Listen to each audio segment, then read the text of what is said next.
Breaking news ಅಲ್ಲಿ bad news ನೋಡಿ ಸಾಕಾಗಿದ್ಯಾ? ನಮಸ್ಕಾರ ನಮಸ್ಕಾರ ನಮಸ್ಕಾರ. ಇದು ಕಾಮಿಡಿ ಟೈಮ್ ಅಲ್ಲ, ಸಿಹಿ ಸುದ್ದಿ ಟೈಮ್.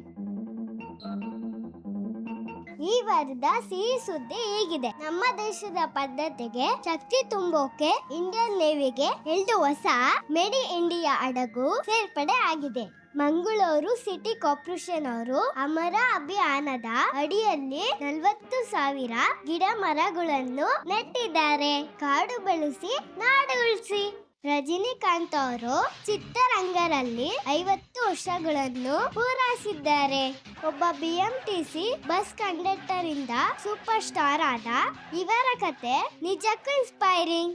ಆಗಸ್ಟ್ 15ರಂದು ಭಾರತವು 79ನೇ ಇಂಡಿಪೆಂಡೆನ್ಸ್ ಡೇ ಅನ್ನು ಆಚರಿಸಿತು. ಜೈ ಹಿಂದ್. ಇನ್ನಷ್ಟು ಸಿಹಿ ಸುದ್ದಿ ಜೊತೆ ನೆಕ್ಸ್ಟ್ ಸಂಡೇ ಬರ್ತೀನಿ. ಭೇಟಿ ಆಗೋಣ.